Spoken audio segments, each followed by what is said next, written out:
Combined data से astronomers ने इस सिस्टम को बारीकी से अध्ययन किया तो उन्होंने इस सिस्टम में मौजूद इन दो गैलेक्सीज में कुछ ऐसा होते हुए देखा जो वाकई अद्भुत था। स्पेशली नासा की चंद्रा एक्सरे टेलीस्कोप ने दिखाया कि इन दोनों ही गैलेक्सीज के केंद्र में सुपर मैसिव ब्लैक होल्स मौजूद हैं। लेकिन इस सिस्टम में जो बड़ी गैलेक्सी है उसके केंद्र में मौजूद उसका super massive black hole x-rays और गामा रेज की शक्ल में high amount of radiation jets की फॉर्म में प्रोड्यूस करता हुआ दिखाई दिया। और यहाँ सबसे चौंका देने वाली बात ये थी कि इन पावरफुल जेट्स के रास्ते से होती हुई छोटी आकाश गंगा गुजरती है, जिसके चलते ये जेट्स छोटी गैलेक्सी को नुकसान पहुंचा रही हैं। वैज्ञानिकों के मुताबिक इन जेट्स के रास्ते में इस छोटी गैलेक्सी में जो भी प्लैनेट्स मौजूद होंगे जिनके पास एटमॉस्फेयर मौजूद होंगे या कोई प्रोटेक्टिव लेयर जैसे कि ओजोन लेयर, ये पावरफुल जेट्स उन सभी तमाम ग्रहों के एटमॉस्फेयर को तबाह करते हुए गुजर रही होंगी। और अगर उन ग्रहों पर कभी कोई जीवन रहा होगा तो वह भी अब तक तबाह हो चुका होगा। उस वाक्य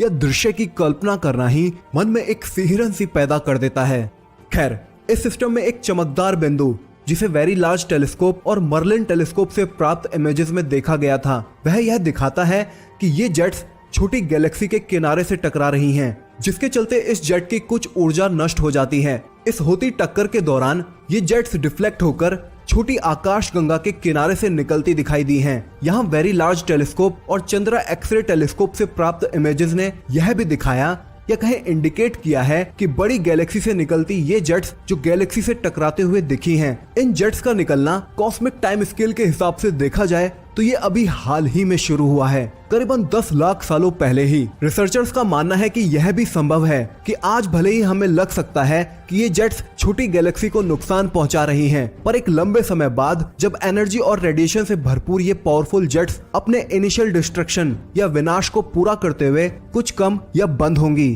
तो वह इस छोटी आकाश गंगा में तारों और ग्रहों के निर्माण को बढ़ा देंगी। खैर, इस सिस्टम की खोज को अनाउंस्ड नासा ने 18 दिसंबर साल 2007 को किया था। इन्हीं पावरफुल जेट्स के चलते इस सिस्टम